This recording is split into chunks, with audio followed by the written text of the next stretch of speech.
నమస్తే వార్తలకు స్వాగతం. వివరాల్లోకి వెళ్తే గతంలో ఒక నెల పెన్షన్ తీసుకోకపోతే వెంటనే రద్దు చేసేవారని, కానీ కూటమి ప్రభుత్వం అధికారంలోకి వచ్చిన తర్వాత 3 నెలలకు ఒకసారి ఇస్తోందని సీఎం చంద్రబాబు అన్నారు. రాష్ట్ర వ్యాప్తంగా ఒక్కో కుటుంబానికి దాదాపు 3-4 సంక్షేమ పథకాలు అమలు చేస్తున్నట్లు చెప్పారు. కాకినాడ జిల్లా తుని నియోజకవర్గ పరిధిలోని చామవరంలో నిర్వహించిన పేదల సేవా కార్యక్రమంలో చంద్రబాబు పాల్గొన్నారు. ఈ సందర్భంగా ఆయన మాట్లాడుతూ అసెంబ్లీలో మహిళలకు 33% సీట్లు ఇచ్చి రాజకీయంగా ఎదిగేలా చేస్తామని అన్నారు. మీలో ఉండే శక్తి సామర్థ్యాలు బయట తీసుకురావాలన్నా, మీకు అండగా ఉండాలంటే ఏం చేయాలని ఆలోచించాను. మామూలుగా ఈరోజు ప్రభుత్వంలో మీరు చూస్తే P3 అని ఉంటుంది. కొంచెం వెనక్కిరండి మీరంతా, కొంచెం వెనక్కిరండి. P3 అనే కార్యక్రమం ఉంది, అంటే పబ్లిక్ ప్రైవేట్ పార్ట్నర్షిప్. ఇప్పుడు ఒక రోడ్డు వేశారు ఇక్కడ, నేషనల్ హైవే. అది ఒక ప్రైవేట్ వ్యక్తి వేశాడు, టోల్ కలెక్ట్ చేస్తాడు. కానీ తెచ్చిన అప్పు కట్టేసి మనకు మెరుగైన సదుపాయం. ఒకప్పుడు ఈ నేషనల్ హైవేలో పోవాలంటే 20 ఏళ్లకు మునుపు ఏమాత్రం కూడా పోయే పరిస్థితి లేదు. ఈరోజు అలాంటిది ఎక్కడ కూడా గుంతలు లేని రోడ్డు, 6 లేను 8 లేను, అవసరమైతే 14 లేన్లు కూడా వేసి సుజావుగా ప్రయాణ సౌకర్యం వచ్చే పరిస్థితి వచ్చింది. ఒకటే కాదు, ఒకప్పుడు మీ దగ్గర ఫోన్లు ఉండేటి కాదు, నన్ను ఎగతాళి చేశారు అప్పట్లో. ఇప్పుడు మీరు చూసి అందరి దగ్గర సెల్ ఫోన్లు ఉన్నాయి. అదే మరి మీకు బ్యాండ్ విత్ కూడా అందరూ ప్రొవైడ్ చేసే పరిస్థితికి వచ్చారు. అది కూడా P3లో వచ్చింది. కరెంటు కూడా చాలామంది కరెంట్ అదే మరిగా వస్తూ ఉంది. అంటే ఇక్కడ గుర్తుపెట్టుకోవాల్సిందే, మీరందరూ P3 వల్ల, వ్యాపారాల వల్ల తెలివితేటలు పైకి వచ్చారు. కానీ ఇప్పటికి కూడా సమాజంలో కొంతమంది అట్టడుగునే ఉన్నారు. మనం ఆర్థిక సంస్కరణలు తీసుకొచ్చాం, సంపద సృష్టించాం, ఆర్థిక అసమానతలు పెరుగుతున్నాయి. అంటే ఒక్కొక్కరు 100 కోట్లు, 1000 కోట్లు, 2000 కోట్ల రూపాయలు కూడా 10,000 కోట్లు, 1,00,000 కోట్లు సంపాదించే పరిస్థితికి వచ్చారు. కొంతమంది 3 పూట్ల తిండి లేకుండా ఇప్పుడే ఇక్కడ నాగవణిని చూశారు. చిన్న వయస్సు, కానీ భర్త చనిపోయాడు. అక్కడి నుంచి ఒక అబ్బాయి ఉన్నాడు, అత్త ఉంది. కానీ ఈరోజు ఆ అమ్మాయికి ఎలాంటి అండ లేదు. అలాంటప్పుడు నేను ఆలోచించింది, ఒక వినూత్నమైన కార్యక్రమానికి P4 అని నేమ్ పెట్టి MBK అన్నాను, మార్గదర్శి బంగారు కుటుంబం. ఆ అమ్మాయికి కానీ చేయూతనిస్తే 2వ తరగతి చదివే పిల్లవాడు పెద్ద అయితే 10 మందికి సహాయం చేసే పరిస్థితికి వస్తాడు. అది నా ఆలోచన. లేకపోతే ఇప్పుడే వదిలిపెడితే చదివించలేక, గైడెన్స్ ఇవ్వలేక ఆ అమ్మాయి అతను కూడా కూలి పనికి పంపించే పరిస్థితి వస్తుంది. ఇప్పుడు ఆ అమ్మాయి కూలి పని చేస్తూ ఉంది. నేను 4,000 రూపాయలు పింఛన్ ఇస్తున్నా, వాళ్ళ అత్తకు కూడా 4,000 రూపాయలు పింఛన్ ఇస్తున్నాం. ఆ 8,000తో కూలి పని చేసుకొని కాస్త కోస్త సంపాదించి ఏదో కుటుంబాన్ని నడుపుతా ఉంది. రేపు రాబోయే రోజుల్లో కూడా ఆ పిల్లవాడిని ఉన్నత స్థాయిలో చూడాలనేది నా ఆకాంక్ష, నా ఆశయం, అదే నా కోరిక. ప్రపంచ వ్యాప్తంగా వివిధ దేశాల్లో డేటా సెంటర్లను నిర్వహిస్తున్న ప్రఖ్యాత హైపర్ స్కేల్ డేటా సంస్థ ఎయిర్ ట్రంక్ CEO రాబిన్ కుదాతో రాష్ట్ర విద్యా, IT, ఎలక్ట్రానిక్స్ శాఖల మంత్రి నారా లోకేష్ ముంబైలో సోమవారం సమావేశమయ్యారు. Asia, Pacific, Middle East, Australia, Japan, Malaysia, Hong Kong, సింగపూర్లలో ఎయిర్ ట్రంక్ భారీ డేటా సెంటర్లను నిర్వహిస్తోంది. ఈ సమావేశంలో మంత్రి లోకేష్ మాట్లాడుతూ AI డేటా హైపర్ స్కేల్ హబ్గా వైజాగ్ ఆవిర్భవిస్తోందని తెలిపారు.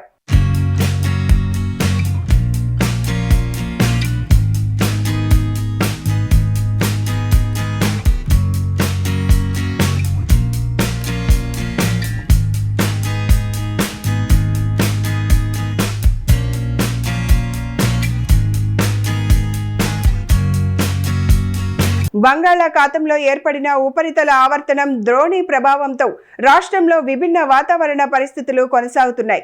అనంతపురం, శ్రీ సత్యసాయి, కడప, అన్నమయ్య, చిత్తూరు జిల్లాల్లో ఇవాళ పిడుగులతో కూడిన తేలికపాటి నుంచి మోస్తారు వర్షాలు కురిసే అవకాశం ఉందని ఏపీ విపత్తుల నిర్వహణ సంస్థ తెలిపింది. ఇతర జిల్లాల్లోనూ చెదురుమదురు వర్షాలు పడొచ్చని హెచ్చరించింది. మరోవైపు పోలవరం, ఏలూరు, కృష్ణా, ఎన్టీఆర్, గుంటూరు, బాపట్ల, పల్నాడు, ప్రకాశం, నెల్లూరు జిల్లాల్లో 42 నుండి 44 డిగ్రీల వరకు ఉష్ణోగ్రతలు నమోదయ్యే అవకాశం ఉంది.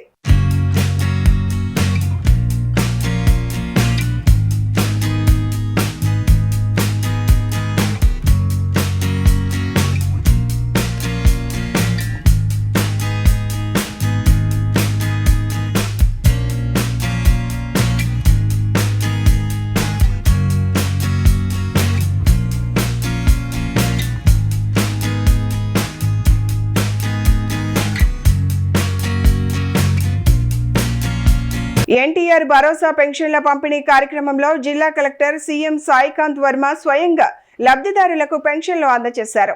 మంగళగిరిలో నిర్వహించిన ఈ కార్యక్రమంలో ప్రజలతో మమేకమైన కలెక్టర్ వారి యోగక్షేమాలను అడిగి తెలుసుకుంటూ ప్రభుత్వ పథకాల అమలుపై ఆరా తీశారు. సమయానికి పెన్షన్లు అందుతున్నాయా లేదా అని, సిబ్బంది సేవలు ఎలా ఉన్నాయన్న విషయాలను లబ్ధిదారులను అడిగి తెలుసుకున్నారు కలెక్టర్. జిల్లాలో మొత్తం 2,53,379 మంది పెన్షన్దారులకు 110,50,00,000 మేర పెన్షన్లు పంపిణీ చేస్తున్నట్లు తెలిపారు. వృద్ధాప్య, వితంతు, దివ్యాంగ, ఒంటరి మహిళలు, మత్స్యకారులు, చేనేత కార్మికులు, కళాకారులు, హెచ్ఐవి బాధితులు తదితర వివిధ వర్గాలకు చెందిన లబ్ధిదారులకు ప్రభుత్వం అత్యంత ప్రాధాన్యతతో పెన్షన్లు అందజేస్తోందని పేర్కొన్నారు.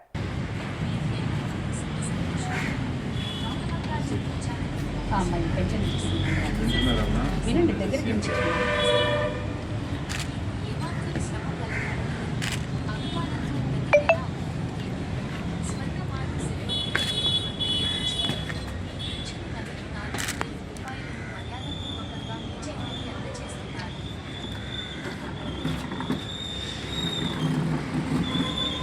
నెల పెన్షన్ ఇచ్చేవారమ్మా ఇంటికి వచ్చి ప్రతి నెల అందుతుందమ్మా మెసేజ్. నమస్కారం అండి. సొంతర సామ్రాజ్యం గారు బాగున్నారా? గౌరవనీయులైన మన ముఖ్యమంత్రి శ్రీ నారా చంద్రబాబు నాయుడు గారు మీరు ఎల్లప్పుడూ సుఖ సంతోషాలు గౌరవంగా జీవించాలని ఉద్దేశంతో ఎన్టీఆర్ భరోసా పింఛన్ను అందిస్తున్నారు. ఏమాత్రం శ్రమ కలగకూడదని అభిమానంతో ప్రతి నెల అందుతుంటే స్వర్ణవారి సిబ్బంది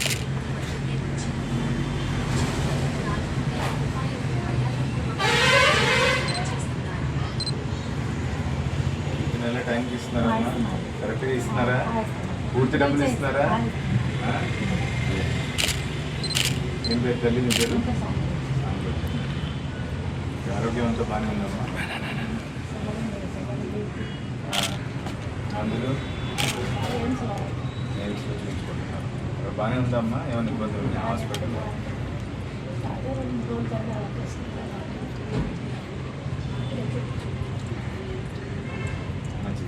నెల్లూరు జిల్లాలో బర్రెల దొంగతనాల వ్యవహారం కలకలం రేపుతోంది. కలువాయి మండలంలోని బాలాజీరావుపేట గ్రామంతో పాటు పరిసర ప్రాంతాల్లో గత వారం రోజులుగా సుమారు 70 బర్రెలకు పైగా కనిపించకపోవడంతో పాడి రైతులు ఆందోళనకు గురవుతున్నారు. గుత్తా ధనమ్మ, నిక్కల కుమారి ఇచ్చిన ఫిర్యాదుల మేరకు పోలీసులు దర్యాప్తు చేపట్టి ప్రధాన నిందితుడిగా భావిస్తున్న గుత్తా అబ్బినాయుడును అదుపులోకి తీసుకొని విచారిస్తున్నారు. దొంగిలించిన బర్రెలను ఇతర ప్రాంతాలకు తరలించి విక్రయించడంలో అతనికి సహకరించిన మరో 10 మందికి పైగా వ్యక్తుల ప్రమేయంపై కూడా పోలీసులు ఆరా తీస్తున్నారు.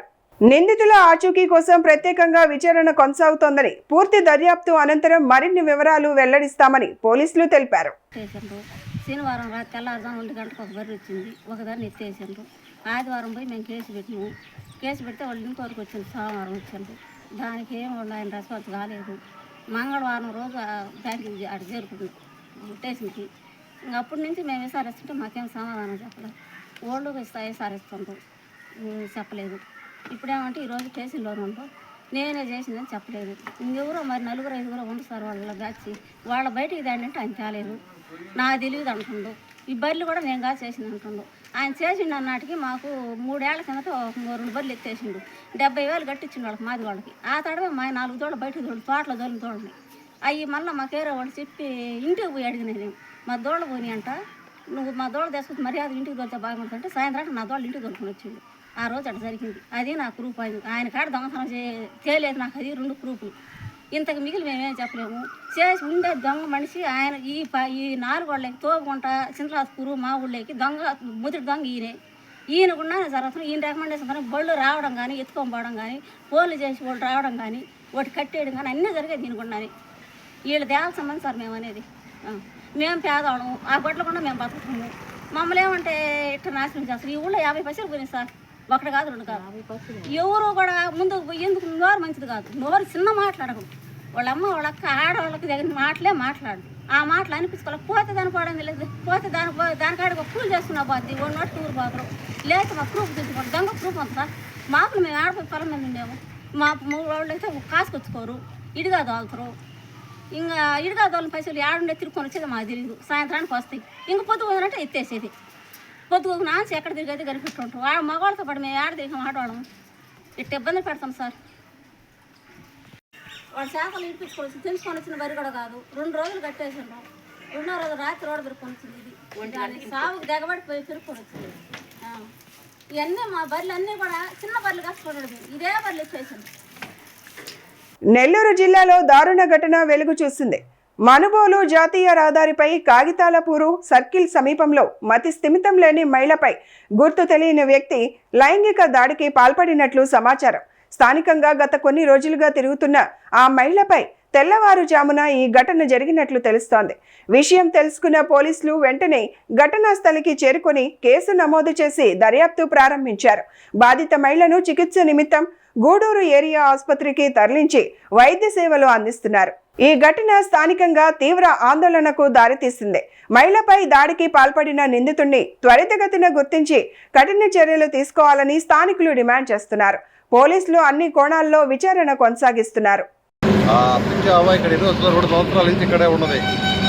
ఇక్కడే ఉన్నది. పొద్దున్న నుంచి టిఫిన్ పెడుతూ మధ్యాహ్నం అన్నం పెడుతూ ఇంజనీర్స్ ఇక్కడ పైరు చేసుకుంటూ ఆయన కూడా భోజనం పెడుతూ చాతోలు ఇక్కడే 2 సంవత్సరాలు పైబడి నుంచి ఉంది. బాగా ఎవరో గాడి ఉడుకు ఇవాళ రాత్రి కాకుండా పులిసి తలకి మాదిరిగా అయితే ఊరికే వదలకూడదు. ఊరికే ఇంకొక రోజు ఎవరికి జరగకూడదు. బాగా మా ఇంట్లో పెట్టిలాగా కాపాడుకున్నాం. అంగళ్ళు వాళ్ళందరం కూడా ఎవరో దోచిన వాళ్ళు సహాయం చేసి గుడ్లేస్తూ ఉన్నాం. ఇట్లా దారుణంగా ఇప్పుడు వచ్చి తలకి మాదిరి అర్థం చేస్తుంటారు. దయచేసి చర్య తీసుకోమని కోరుతున్నాం. గుంటూరులో తెలుగుదేశం పార్టీ నేతల ఆత్మీయ విందు సమావేశం రాజకీయంగా ప్రాధాన్యత సంతరించుకుంది. పార్టీ జాతీయ ఉపాధ్యక్షుడు ఎమ్మెల్యే కన్నా లక్ష్మీనారాయణ నివాసంలో నిర్వహించిన ఈ సమావేశంలో మంత్రులు, ఎంపీలు, ఎమ్మెల్యేలు, పార్టీ నాయకులు పాల్గొన్నారు.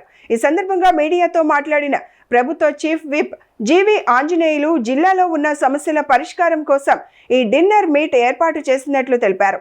పార్టీ జాతీయ ప్రధాన కార్యదర్శి నారా లోకేష్ పిలుపు మేరకు ప్రజా సమస్యల పరిష్కారంపై చర్చిస్తున్నామని పేర్కొన్నారు. అదే సమయంలో వైఎస్ఆర్సీపీపై తీవ్ర విమర్శలు గుప్పించిన ఆయన రాష్ట్రంలో శాంతి భద్రతలకు భంగం కలిగించే ప్రయత్నాలు జరుగుతున్నాయని ఆరోపించారు. జిల్లాలో ఉన్నటువంటి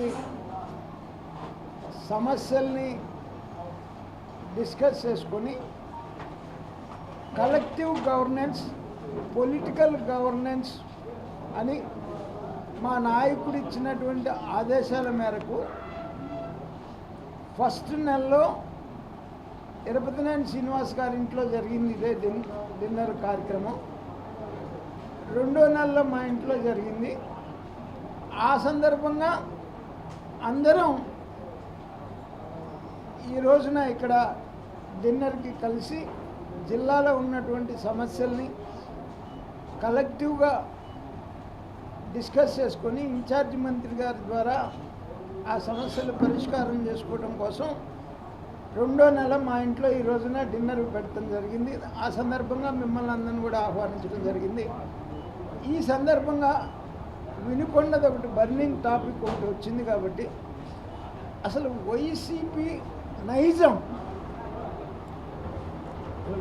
ఏదైతే ఒక గొడ్డలి పార్టీ అని చెప్తున్నాము, ఒక మోసపూరితమైనటువంటి పార్టీ అని చెబుతున్నాము, అలాగే ఒక దుష్ప్రచారం చేసేటువంటి పార్టీ అనేదైతే చెప్తున్నామో వాటికి నిదర్శనంగా రీసెంట్గా వినుకొండ మాజీ ఎమ్మెల్యే, వైసీపీ మాజీ ఎమ్మెల్యే ఇష్యూ ఒకటి వచ్చింది. ఆ ఇష్యూని మన ఆంజనేయులు గారు, మా చీఫ్ విప్ ఆంజనేయులు గారు మాట్లాడతారు. సత్తెనపల్లి శాసనసభ్యులు సీనియర్ నాయకులు కన్నా లక్ష్మీనారాయణ గారి ఇంట్లో ఏర్పాటు చేసినటువంటి ఆత్మీయ సమావేశానికి వచ్చినందుకు ఈ సందర్భంగా మా తోటి ఎమ్మెల్యేలు మిత్రులందరినీ కలుసుకోవటం ఈ ఆత్మీయ సమావేశంలో చాలా సంతోషంగా ఉంది.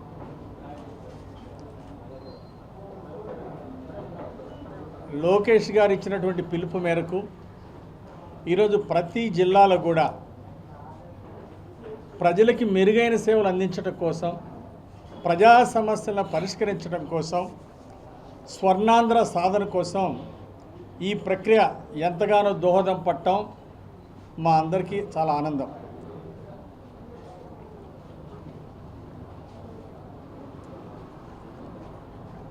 ఈరోజు నంద్యాలలో వైఎస్ రాజశేఖర రెడ్డి గారి విగ్రహాన్ని దాన్ని పగలగొట్టి ధ్వంసం చేసే కార్యక్రమాన్ని చేసిన దాని వెనక ఎవరున్నారో ఈరోజు ప్రజలకు తెలిసిపోతూ ఉంది. జగన్మోహన్ రెడ్డి అనుచరుడు రాజశేఖర రెడ్డి విగ్రహాన్ని దాన్ని విధ్వంసం చేయటం అంటే దాని వెనుకున్న ఆంతర్యం ఏంటి? గతంలో చూసాం. ఈరోజు దీన్ని అడ్డం పెట్టుకొని రాజశేఖర రెడ్డి గారి విగ్రహాన్ని విధ్వంసం చేశారని చెప్పేసి ఇది రాష్ట్రం అంతా ప్రచారం చేసి దీనివల్ల అల్లర్లు సృష్టించి ఈరోజు లా అండ్ ఆర్డర్కి విఘాతం కలిగించాలని చెప్పేసి ఏనేమో పిల్లలతో హాయిగా ఉండాలా.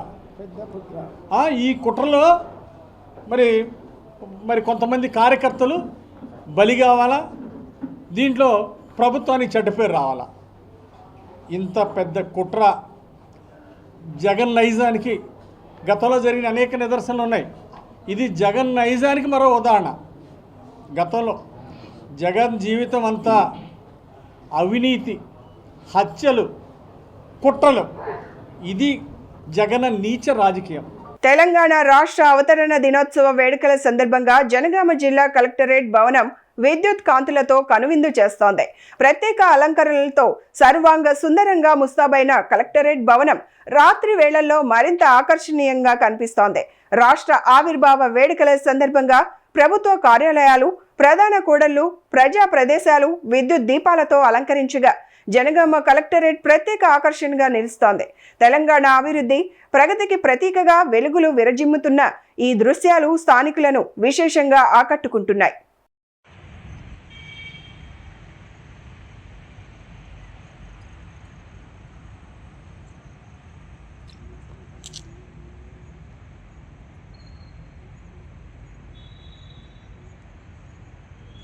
హనుమకొండలో అభివృద్ధి పనులకు మరింత వేగం పెరుగుతోంది. వరంగల్ పశ్చిమ నియోజకవర్గ పరిధిలో పలు మౌలిక సదుపాయాల పనులకు ఎమ్మెల్యే నాయిని రాజేందర్ రెడ్డి శంకుస్థాపన చేశారు.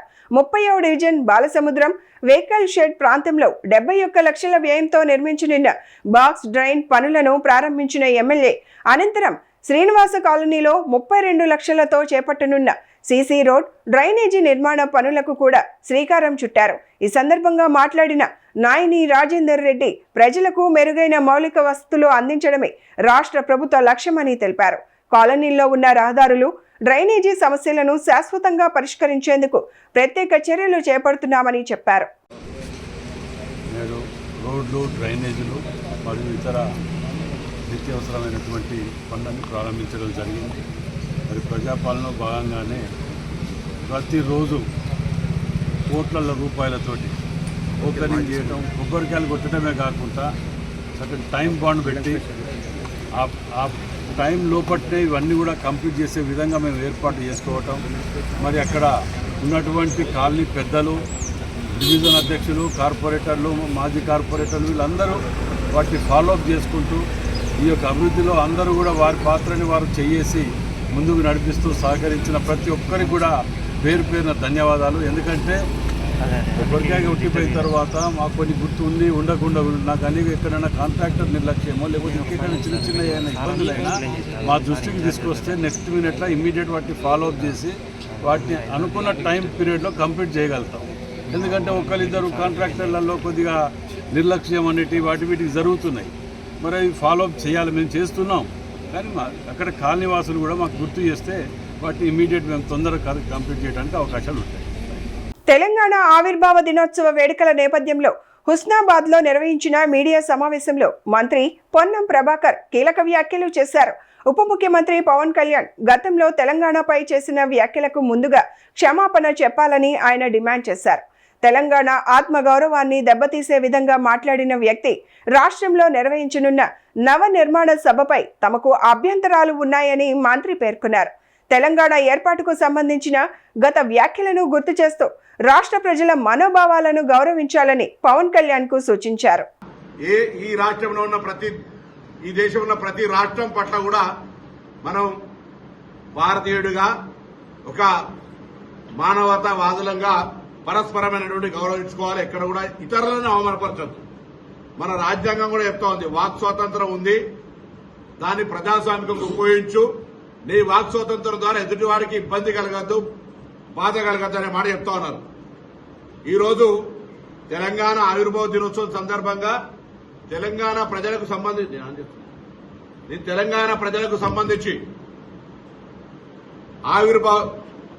ఆవిర్భావ దినోత్సవంగా తెలంగాణ ప్రజల వేడుకల్లో పాల్పంచుకుంటే ఎవరైనా పాల్పంచుకోవచ్చు, ఈ దేశంలో ఉన్న వాళ్ళందరూ. కానీ తెలంగాణ మీద విషం గక్కి తెలంగాణ చూపు పడితే కోనసీమ కొబ్బరి చెట్లు ఎండిపోతున్నాయని చెప్పి అంతకుముందు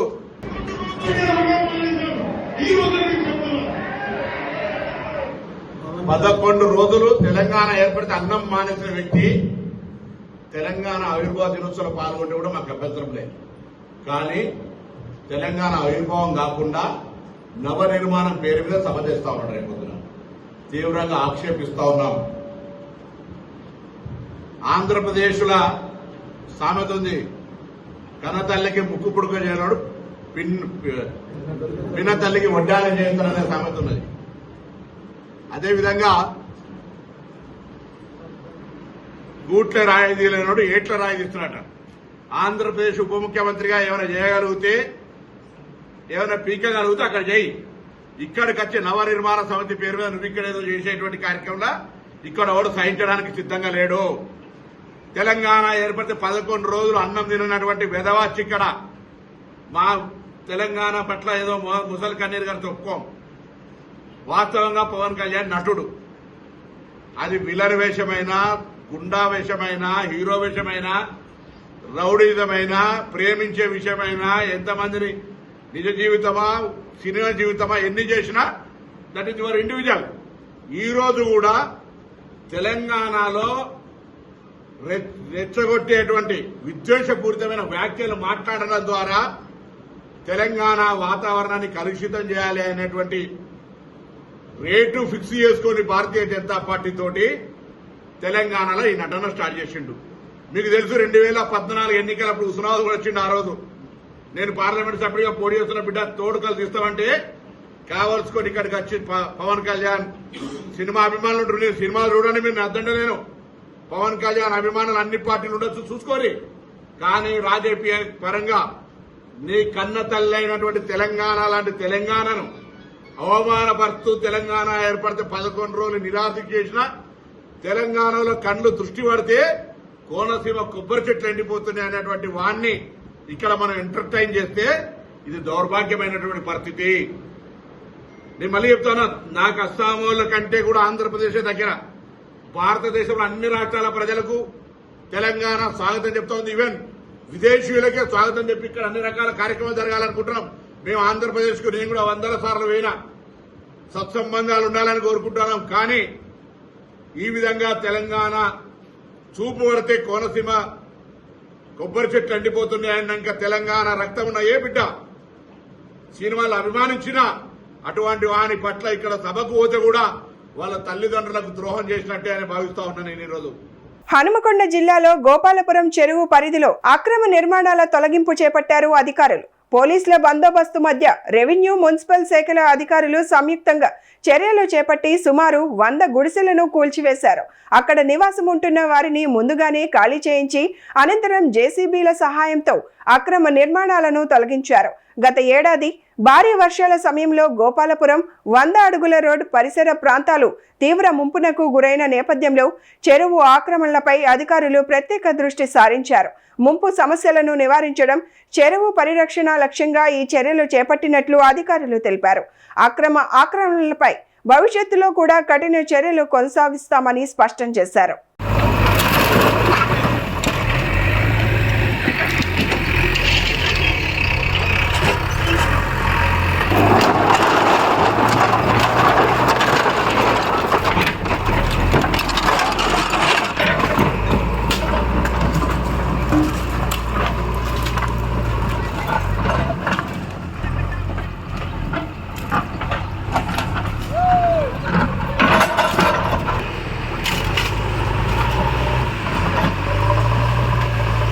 కడప నగరంలో ఆన్లైన్ క్రికెట్ బెట్టింగ్ ముఠాపై తాలూకా పోలీసులు దాడి నిర్వహించారు. IPL 2026 ఫైనల్ మ్యాచ్ సందర్భంగా అక్రమ బెట్టింగ్ నిర్వహిస్తున్న ప్రధాన నిర్వాహకుడితో పాటు మరో 9 మందిపై కేసు నమోదు చేశారు. జిల్లా ఎస్పీ నచికేత్ విశ్వనాథ్ ఆదేశాల మేరకు నిర్వహించిన ఈ దాడిలో 7 లక్షలకు పైగా నగదు, ల్యాప్టాప్, మొబైల్ ఫోన్లు, వైఫై రూటర్, క్యాష్ కౌంటింగ్ మిషన్తో పాటు అక్రమంగా నిల్వ ఉంచిన మద్యం బాటిళ్లను స్వాధీనం చేసుకున్నట్లు డీఎస్పీ బాలస్వామిరెడ్డి వెల్లడించారు. జిల్లా ఎస్పీ షెల్కే నచికేత్ విశ్వనాథ్ ఆదేశాల మేరకు చేపట్టిన ఈ ఆపరేషన్లో కీలక ఆధారాలు సేకరించిన పోలీసు బృందాన్ని అధికారులు అభినందించారు. నిన్నటి రాత్రి 31/5/2026 తారీఖు రాత్రి మా ఎస్పీ గారి ఉత్తర్వుల మేరకు ఒక క్రికెట్ బుకీని అరెస్ట్ చేయడం జరిగింది. అతని పేరు వచ్చేసి జనార్దన్ రెడ్డి అతని పేరు.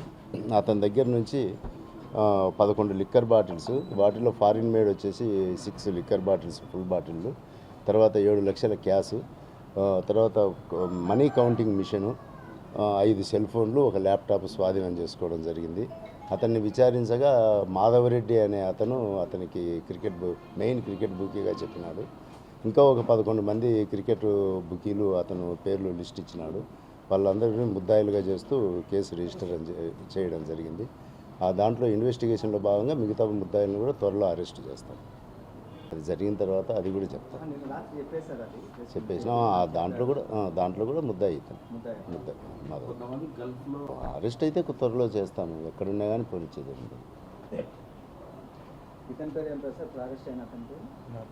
జనార్దన్ రెడ్డి, ఇందిరెడ్డి జనార్దన్ రెడ్డి.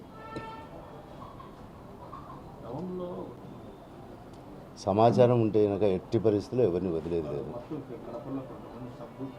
మాకు సమాచారం వస్తే ఎవరిని వదిలేదే ఉండదు. నేరం చేసిన వాళ్ళందరూ పోవాల్సిందే. నేరం చేస్తే పోవాల్సిందే.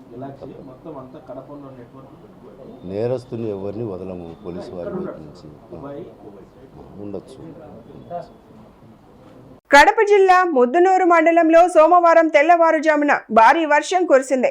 ఎడతెరుపు లేకుండా కురిసిన వర్షాలతో మండలంలోని వాగులు, వంకలు ఉప్పొంగి ప్రవహిస్తున్నాయి. ముఖ్యంగా ముద్దునూరు పులివెందుల ప్రధాన రహదారిపై రాకపోకలకు తీవ్ర అంతరాయం ఏర్పడింది.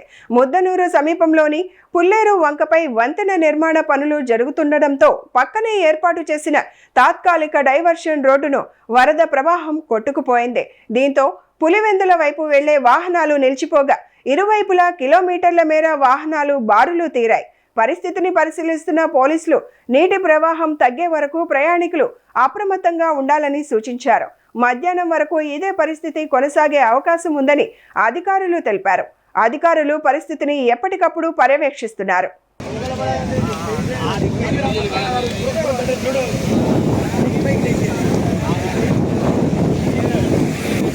నమస్తే సార్.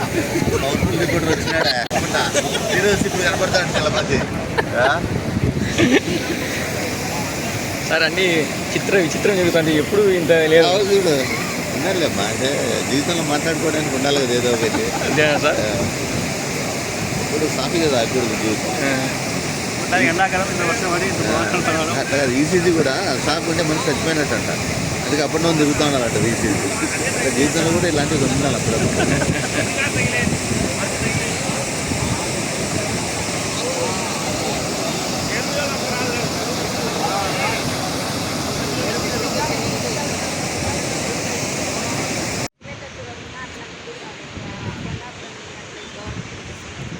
సంక్షేమం అభివృద్ధి అనే 2 లక్ష్యాలతో కూటమి ప్రభుత్వం ముందుకు సాగుతోందని కడప జిల్లా టీడీపీ అధ్యక్షులు భూపేష్ సుబ్బరామిరెడ్డి తెలిపారు.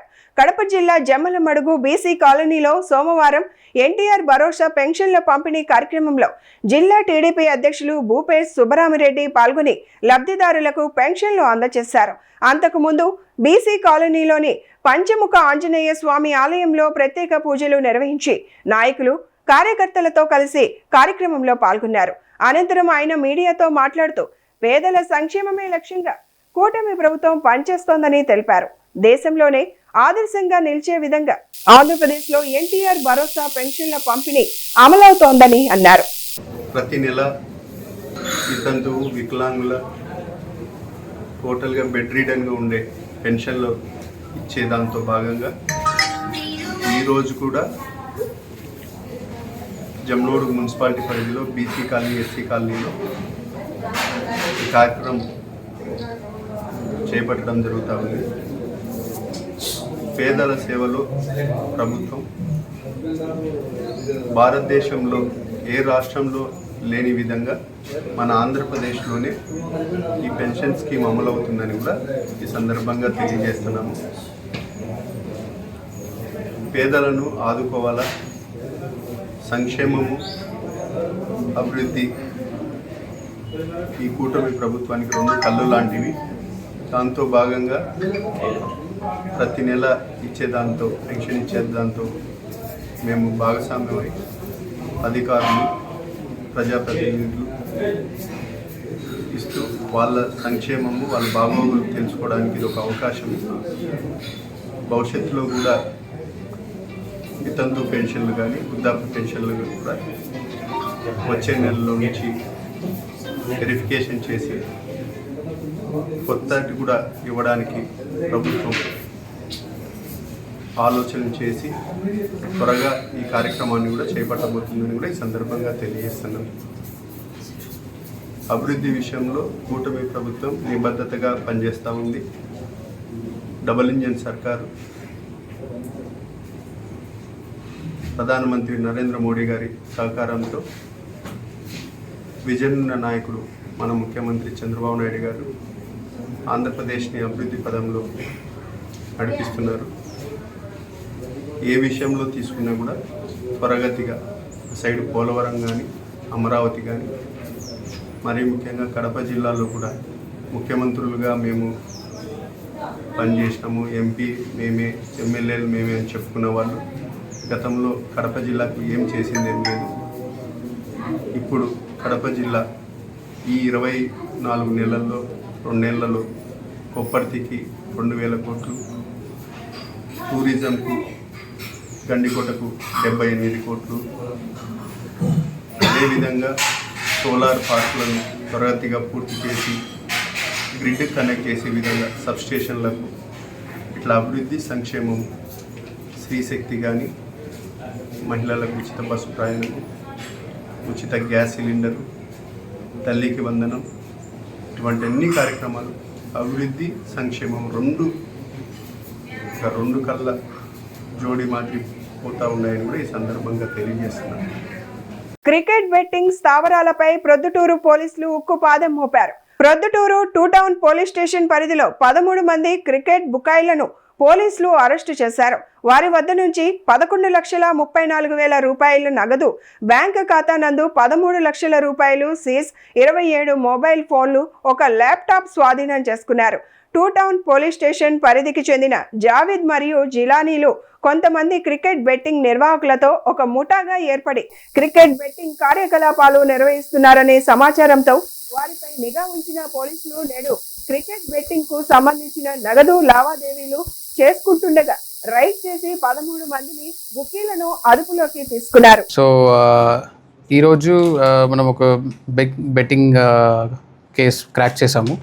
So for the last few days కొంత రోజు ముందు నుంచి మనకు జావేద్ అని ఒక అతను, జావేద్ అలియాస్ బాలాజీ అండ్ జీలాని, వీళ్ళిద్దరు మీద మనకు వీళ్ళిద్దరు బెట్టింగ్లో ఇన్వాల్వ్ అవుతున్నారని మనకి ఇన్ఫర్మేషన్ వచ్చింది. So we had put them under digital surveillance for the last few days. తర్వాత ఈరోజు మనకు we acted on some specific information and tea moments అని ఒక షాప్లో ఎర్రగుంట్ల మెయిన్ రోడ్లో బైపాస్లో ఉంది. సో అక్కడ వెళ్ళి మనం రైడ్ చేసాము. అప్పుడు ఈ జావేద్ అని ఒక అతను అలాంగ్ విత్ జిలాని ఇంకా 17 మందికి he was distributing money from illegal betting gains. So అవన్నీ మనం పట్టుకున్నాము and we arrested those people also. అందరూ అరెస్ట్ చేసిన తర్వాత మనం ఇన్వెస్టిగేషన్ చేసాము, ఇంటర్గేషన్ చేసాము. దాంట్లో వీళ్ళు బ్యాంక్ అకౌంట్స్లో ఉన్న ఒక 14,12,288 రూపీస్ కూడా మనం ఫ్రీజ్ చేసాము. ఇన్ఫ్యాక్ట్ అప్పుడు సీజ్ అయిన అమౌంట్ అక్కడ షాప్లో రికవర్ అయినది అరౌండ్ 11,34,000 రూపీస్. సో టోటల్గా మనం 25,46,288 రూపీస్ సీజ్ చేసాము. Frozen amount and seizing total amount అన్ని. అండ్ 17 మొబైల్ ఫోన్స్, ఒక ట్యాబ్లెట్ కూడా సీజ్ చేసాము. These have been used for betting. So ఇది మోడస్ ఆపరాండి అనేది ఎక్కడ ఉంటుందంటే దిస్ జావేద్ అండ్ జిలాని వాళ్ళు తాజ్ 777 అని ఒక క్రికెట్ బెట్టింగ్ యాప్ ఏపీకే పట్టుకుంటారు. ఏపీకే పట్టుకొని they distributed to players and అది యూస్ చేసి వాళ్ళు బెట్ చేస్తారు and send the money to Javed. So every week ఒక రోజు లైక్ టుడే కూర్చిపెట్టి అందరూ లాసెస్ అండ్ గెయిన్స్ డిస్ట్రిబ్యూట్ చేసుకుంటారు. And so we also found upper links to Javed పైన ఎవరు ఉంటారని మనం we have found a couple of people. We are investigating and so a couple of them are spread throughout India and outside India also. So we have mounted a watch and surveillance on them also. We'll swiftly move to apprehend them also. So ippudu ee team lo the team was led by 2-town CI Vamsi garu and SI Raghavendra Reddy garu and constables Guru Shekhar garu, Madhusudan Reddy garu and head constable Sanjeev garu. So everybody acted very well and swiftగా వెళ్ళి అన్ని arrest చేయడం, ride చేయడం, seize చేయడం, they did very well, very good job. So we have been and నేను ముందే చెప్పాను that we are using the new law BNS సెక్షన్లో organise crime పెట్టి will move for serious case పెట్టి విల్ ప్రొసీడ్ అని నేను ముందే చెప్పాను. సో అట్లనే we are putting organise crime sections and moving ahead with it. 46,288 దీంట్లో 14,12,288 రూపీస్ మనం బ్యాంక్లో సీజ్ చేసాము. సో వీళ్ళు ఏం చేస్తారంటే కొంత అమౌంట్ ఫిజికల్గా హ్యాండిల్ చేస్తారు, కొంత అమౌంట్ ఆన్లైన్లో పంపిస్తారు. సో ఆ రిలేటెడ్ అకౌంట్స్ కూడా మనం ఫ్రీజ్ చేసాము. క్యాష్లోనే మనకు 11,34,000 విత్ ద పర్సన్ మనం రికవర్ చేస్తాము. జై కాంగ్రెస్, జై కాంగ్రెస్, జై కాంగ్రెస్. నీలం సంజీవ్ రెడ్డి, నీలం సంజీవ్ రెడ్డి, నీలం సంజీవ్ రెడ్డి. జై కాంగ్రెస్, జై కాంగ్రెస్, జై కాంగ్రెస్. ఈరోజు స్వర్గీయ నీలం సంజీవ్ రెడ్డి గారి 30వ వర్ధంతి. భారత రాజకీయాలలో ఒక విలక్షణమైన విశిష్టమైన రాజకీయ నాయకుడు నీలం సంజీవ్. ఆంధ్రప్రదేశ్ కాంగ్రెస్ కమిటీ అధ్యక్షుడిగా, కాంగ్రెస్ పార్టీ జాతీయ అధ్యక్షుడిగా, కాంగ్రెస్ పార్టీ అభివృద్ధికి, కాంగ్రెస్ పార్టీ పటిష్టతకు కృషి చేసినటువంటి కాంగ్రెస్ నాయకుడు ఆయన గొప్ప పరిపాలనాధ్యక్షుడు. ఆయన అన్ని పదవులు అలంకరించాడు, ఒక్క ప్రధానమంత్రి పదవి తప్ప. ఎమ్మెల్యేగా, ఎంపీగా, రాష్ట్ర మంత్రిగా, ఉప ముఖ్యమంత్రిగా, ముఖ్యమంత్రిగా, కేంద్ర మంత్రిగా, లోక్సభ స్పీకర్గా, భారత రాష్ట్రపతిగా అన్ని పదవులు అలంకరించాడు, ఒక్క ప్రధానమంత్రి పదవి తప్ప. ఏ పదవిలో ఉన్నా ఆ పదవికి అలంకారం. నీలం సంజీవ్ రెడ్డి పదవులకు అలంకారం, పదవులు ఆయనకు అలంకారం కాదు. శ్రీశైలం రిజర్వాయర్, నాగార్జున సాగర్ ప్రాజెక్ట్, వెంకటేశ్వర విశ్వవిద్యాలయం, ఇవన్నీ కూడా నీలం సంజీవ్ రెడ్డి గారి మానస పుత్రిక. రాజకీయాల్లో నైతిక విలువలు నెలకొల్పినటువంటి నాయకుడు ఆయన. బస్సుల జాతీయకరణ విషయంలో రాష్ట్ర ప్రభుత్వానికి వ్యతిరేకంగా ప్రతికూలంగా సుప్రీంకోర్టు చేసిన వ్యాఖ్యలకు గాను ఆయన ముఖ్యమంత్రి పదవికి రాజీనామా చేసి రాజకీయాల్లో నైతిక విలువలు నిలబెట్టినటువంటి నాయకుడు. స్పీకర్గా ఎన్నికైన తర్వాత స్పీకర్ నిష్పాక్షికంగా ఉండాలి, అన్ని పార్టీలకు సమానంగా ఉండాలి అన్న ఉద్దేశంతో లోక్సభ స్పీకర్ అయిన వెంటనే తాను ప్రాతినిధ్యం వహిస్తున్న కాంగ్రెస్ పార్టీకి రాజీనామా చేసినటువంటి ఒక నిష్పాక్షిక నాయకుడు నీలం సంజీవ్. ఇంతవరకు 15 మంది రాష్ట్రపతులు అయ్యారు. బాబు రాజేంద్ర ప్రసాద్ మొదలుకొని ద్రౌపది ముర్ము వరకు. ఈ 15 మందిలో ఏకగ్రీవంగా ఎన్నికైన ఏకైక రాష్ట్రపతి నీలం సంజీవ్. ఒక సామాన్యుడు స్వయం కృషి స్వీయ ప్రతిభతో మాన్యుడు అసామాన్యుడు కాగలుడని నిరూపించిన నాయకుడు నీలం సంజీవుడు. ఒక రైతు బిడ్డ రాష్ట్రపతి కాగలడని, ఒక పల్లెటూరు వాసి ఢిల్లీ వాసి ఈ దేశాన్ని పరిపాలించగలడని చెప్పేసి ఆయన నిరూపించారు. మొక్కల్లో శ్రేష్టమైంది సంజీవుని మొక్క. రాజకీయ నాయకుల్లో శ్రేష్ఠుడు నీలం సంజీవురెడ్డి. నిక్కమైన మంచి నీలం ఒక్కటి చాలు తలుకు బిలుకురాలు తట్టేడేలా, చాటు పద్యమిలను చాలదా ఒక్కటి విశ్వదాభిరామ వినువేమ అని మహాకవి వేమన్ అన్నట్లు ఒక నిక్కమైన మంచి నీలం వంటి వాడు నీలం సంజీవరెడ్డి. అటువంటి నీలం సంజీవరెడ్డికి ఇంతవరకు భారతరత్న ఇవ్వకపోవడం అనేది చాలా దురదృష్టకరం. ఇంతవరకు 53 మందికి భారతదేశంలో భారత ప్రభుత్వము భారతరత్న పురస్కారాలు ఇవ్వడం జరిగింది. ఆ 53 మందిలో నీలం సంజీవరెడ్డి లేదు. భారత రాష్ట్రపతిలో 15 మందిలో 6 మందికి భారతరత్న ఇచ్చారు. అందులో ఏకగ్రీవంగా ఎన్నికైన నీలం సంజీవరెడ్డికి లేదు. తమిళనాడు రాష్ట్రం నుండి 9 మందికి భారతరత్న ఇచ్చారు. కానీ ఆంధ్రప్రదేశ్ నుండి ఇప్పటి వరకు ఒక్కరికి కూడా ఇవ్వదు. కనీసం ఇప్పటికైనా భారత ప్రధానమంత్రి భారత ప్రభుత్వం ఆలోచించి నీలం సంజీవరెడ్డి గారికి అదేవిధంగా ఎన్టీ రామారావు గారికి భారతరత్న పురస్కారాన్ని ప్రదానం చేయాలని విజ్ఞప్తి చేస్తున్నాం. సో అదంతా ఇంకా మీకు చాలామంది చెప్పుంటారు, మీరంతా విన్నారు. సో ఈరోజు నాకు ఇచ్చిన అంశం సోషల్ మీడియా అవకాశాలు, దాని యొక్క సవాళ్ళు, బాధ్యతాయుత వినియోగం. సో నా పేరు పురుషోత్తం, సార్ ఇందాక చెప్పాడు, మళ్ళొకసారి చెప్తున్నాను. నేను అసిస్టెంట్ డైరెక్టర్గా ప్రస్తుతం అన్నమయ్యలో ఉన్నాను. ఈరోజు నాకు ఇచ్చిన ఈ యొక్క చిన్న ఒక సబ్జెక్ట్ చెప్పమన్నారు కాబట్టి సరే. సోషల్ మీడియా అంటే మనందరికీ తెలిసిందే. అందరికీ ఇప్పుడు ఈ కాలంలో సోషల్ మీడియా తెలియదు అనడానికి లేదు. కాకపోతే సోషల్ మీడియాని ఎంత బాగా వినియోగించవచ్చు,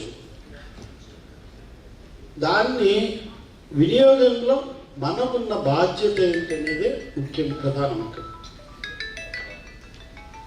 ఈరోజు మనకంటే మన పిల్లలు ఎక్కువ వాడుతున్నారు, మొబైల్ వాడుతున్నారు, సోషల్ మీడియా మనకంటే.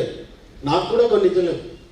మా ఇంట్లో మా పిల్లలు, మా అమ్మాయి వాళ్ళు చేస్తారు, వాళ్ళు రీల్స్ చేసి దాన్ని ఎడిటింగ్ చేస్తారు, ఇంకోటి చేస్తున్నారు, సోషల్ మీడియాలో పోస్ట్ చేస్తున్నారు. కొంతమంది ఒక్కొక్కరు ఒక్కొక్క రంగం, ఒక్కొక్క ఇంట్రెస్ట్, వాళ్ళకున్న ఆసక్తిని తీసుకొని చేస్తుంటారు. దీంట్లో ప్రస్తుతం ఈ ప్రపంచంలో అత్యంత ప్రభావవంతమైన సమాచార మాధ్యమంగా ఇప్పుడు ఈ సోషల్ మీడియా ఉంది. ఒకప్పుడు మనకు వార్త రావాలంటే ప్రింట్ అయ్యి కానీ, లేదు ఎలక్ట్రానిక్ మీడియాలో న్యూస్ రావాలంటే మామూలుగా పత్రికల్ని సెన్సార్ చేసేది ఎవరు? స్టేటా సెంట్రలా? ఎవరైనా చేయొచ్చా? ఎప్పుడు చేయొచ్చు? ఇన్ని డౌట్స్ కూడా మీకు కావచ్చు. గతంలో 1950లోనే జరిగింది సంఘటన. ఆర్గనైజర్ అనే పత్రిక తాఫర్ అంటే బ్రిజ్గోహన్ తాఫర్ అనే అతను ఆర్గనైజర్ పత్రిక ఒకటి పబ్లిష్ చేస్తాడు వీక్లీ, ఢిల్లీ బేస్గా. ఆ యొక్క కాపీ ప్రింటింగ్ పోయే ముందు ఆ కాపీ తీసుకొచ్చి ఒకసారి నకలు చూపించమని ఢిల్లీ గవర్నమెంట్ ఆదేశించింది. అతను ఏం చేశాడు? మాకు కుదరదు, పత్రికా స్వేచ్ఛలో భాగంగా, పత్రికా స్వేచ్ఛ అంటే భావ ప్రకటన స్వేచ్ఛ, ఇది ప్రజల తరఫున ఉన్న వాయిస్, ఇది మేము ఎక్కడ కూడా ముందుగా మీకు ప్రకటించేసి ప్రభుత్వానికి సెన్సార్ మీకు ఇచ్చి సెన్సార్ చేస్తే ఆ వార్త కట్ అయిపోతే ప్రజల కూడా మాట్లాడే ఏమవుతుంది? మనకు మీడియా అనేది మన వాయిసే కాదు, ప్రజల వాయిస్, ప్రజల గొంతుగా, ప్రజల్లోనే భావాలు, వాళ్ళ యొక్క ఆలోచనలు. మేము గోకులము, మేము హై అథారిటీ, మేము సుపీరియము, ఇటువంటి దాన్ని ఏమంటారంటే ఒక మాట ఏమంటే తలపగురు అంటారు కొంతమంది ఇంకో హెడ్లైన్ అంటారు వగేరా ఏదైనా కావచ్చు. ఇటువంటి వాతావరణం ఉంటే కనుక రిపోర్టర్కి డిసిప్లిన్ చెడిపోతుంది, ఆ మధ్య రిలేషన్ చెడిపోతుంది. మంచి స్నేహపూర్వక వాతావరణంలో అట్లని చెప్పేసిన మీరు మేము మరింత క్లోజ్ అని కానీ చెప్పడం కాదు. మీ ఇద్దరి మధ్య మంచి స్నేహపూర్వక వాతావరణం, మంచి అట్మాస్ఫియర్ ఉంటే డెస్క్లో మంచి వార్త వస్తుంది. అది డెస్క్ మీ నుంచి కోరుకునేది అంటే ఫస్ట్ మంచి రిలేషన్షిప్ కోరుకుంటాం. డిఎస్సి పరీక్షల నిర్వహణపై వైఎస్ఆర్ కాంగ్రెస్ పార్టీ చేస్తున్న విమర్శలను కడప ఎమ్మెల్యే మాధవిరెడ్డి తీవ్రంగా ఖండించారు. డిఎస్సిపై వైసీపీ దుష్ప్రచారం చేయడం తగదని, గత ప్రభుత్వ హయాంలో ఎందుకు డిఎస్సి నిర్వహించలేదో ఆ పార్టీ నాయకులు ముందుగా జగన్ను ప్రశ్నించాలని సూచించారు. కడపలో మీడియాతో మాట్లాడిన ఆమె వైసీపీపై పలు విమర్శలు చేశారు. డిఎస్సిని కేవలం 148 రోజుల్లో ప్రణాళికాబద్ధంగా నిర్వహించిన ఘనత కూటమి ప్రభుత్వానిదేనని ఎమ్మెల్యే మాధవిరెడ్డి పేర్కొన్నారు. పగడ్బందీగా పరీక్షలు నిర్వహించగా 3.36 లక్షల మంది అభ్యర్థులు పరీక్షలు రాశారని తెలిపారు. డిఎస్సి జరగకుండా కోర్టులను ఆశ్రయించిన వారు వైసీపీ నాయకులేనని, నిజమైన అభ్యర్థులకు అన్యాయం చేయాలని ప్రయత్నించారని ఆరోపించారు. అధికారంలో ఉండంగా జరిగిన డిఎస్సిలో సెలెక్ట్ అయిపోయి ఈరోజు ఉద్యోగం చేస్తూ ఉన్నారు. 1995వ సంవత్సరంలో నారా చంద్రబాబు నాయుడు గారు మొట్టమొదటిసారి ముఖ్యమంత్రిగా అయ్యాక డిఎస్సి పరీక్షల్లో అప్పటి వరకు ఇంటర్వ్యూ అనేది ఉండేది. 95వ సంవత్సరంలో ఈ డిఎస్సి పరీక్షలను ట్రాన్స్పరెంట్గా చేయాలనే ముఖ్య ఉద్దేశంతో దీనిలోని అనేక కీలకమైన మార్పులు చేస్తూ ఒక పటిష్టమైన వ్యవస్థను తీసుకొచ్చిన వాళ్ళు ఎవరంటే మా నాయకుడు శ్రీ నారా చంద్రబాబు నాయుడు గారు. 1998వ సంవత్సరంలో జరిగిన డిఎస్సిలో అప్పటి వరకు ఒక సాంప్రదాయం ఉండేది. పరీక్ష అయిపోయినాక ఒక ఇంటర్వ్యూ అనేది ఉండేది. ఆ ఇంటర్వ్యూలో ఒక ప్యానెల్ కూర్చుండేది. ఆ ప్యానెల్లో జెడ్పీ చైర్మన్, కలెక్టర్ గారు, జేసీ గారు, డిఈఓ గారు చాలామంది కూర్చుండేవాళ్ళు. అక్కడ ఆ ఇంటర్వ్యూలో ఈ అభ్యర్థుల్ని ప్రభావితం చేసే నిర్ణయాలు జరిగేవనే అనుమానంతో మా నాయకుడు ఇంటర్వ్యూ పద్ధతిని తీసేసి ఈ యొక్క డిఎస్సి పరీక్షల్ని చాలా ట్రాన్స్పరెంట్గా నిర్వహించడం మొదలుపెట్టారు. దాదాపు ఇప్పటి వరకు 1995వ సంవత్సరం నుంచి ఈరోజు 2025వ సంవత్సరం వరకు చూస్తే 10 డిఎస్సీలు జరిగాయి. 95, 96, 2000, 2001, 2002, 3, 6, 8, 12 తర్వాత 25వ సంవత్సరంలో 10 డిఎస్సీలు జరిగితే అందులో 7 డిఎస్సీలు చంద్రబాబు నాయుడు గారి నాయకత్వంలో జరిగినాయి. చంద్రబాబు నాయుడు గారి అధికారంలో ఉండగా, ఆయన ముఖ్యమంత్రిగా ఉండగా ఈ 7 డిఎస్సీల్లో ఉద్యోగాలు సంపాదించుకున్న వాళ్ళే ఇప్పుడు మన స్కూళ్ళల్లో పనిచేస్తూ ఉంటారు. మిగిలిన 2 వైఎస్ గారి హయాంలో జరిగాయి, 1 కిరణ్ కుమార్ రెడ్డి గారి హయాంలో జరిగింది. నేను ప్రశ్నిస్తున్నాను, గొడ్డలపాటిలో మావిగన్ గారు ఇచ్చిన పిలుపు మేరకు ఒక రాష్ట్రంలో అల్లోకల్లోలం సృష్టించాలని చెప్పి ఆయన శిష్యులు చిన్న పిల్ల మావిగన్లు అందరూ వచ్చి మాట్లాడుతూ ఉంటారు ప్రెస్ల ముందు, మీడియా ముందు. మీరందరూ ఎందుకు మావిగన్ గారిని 19 నుంచి 25 మధ్యలో 24 మధ్యలో ఎందుకు డిఎస్సిని కండక్ట్ చేయలేదని ప్రశ్నించండి ముందెళ్ళి. ఈరోజు కూటమి ప్రభుత్వం అధికారంలోకి వచ్చినాక ఈ గొడ్డలిపాటికి ఒకటే లక్ష్యం, ఒక అస్థిరతను ఆంధ్రప్రదేశ్లో క్రియేట్ చేయాలా, సో ప్రజల మధ్యన ఒక కన్ఫ్యూజన్ క్రియేట్ చేయాలా, ఏదో జరిగిపోతుంది ఆంధ్రప్రదేశ్లో, అన్నిట్లో ఏదో అవకతవకలు జరిగిపోతున్నాయని చెప్పేసి వాగి పెడితే ప్రజల్లో, అమాయకమైన ప్రజలు ఒక కన్ఫ్యూజన్ తీసుకొని వచ్చి పెడితే అది నిజమైపోతుంది అనుకుంటా ఉండరు. కానీ వాళ్ళ ప్రజలకు అందరికీ తెలుసు 19 నుంచి 24 మధ్యలో మీ బాస్ మావిగన్ గారు ఒక డిఎస్సిని కూడా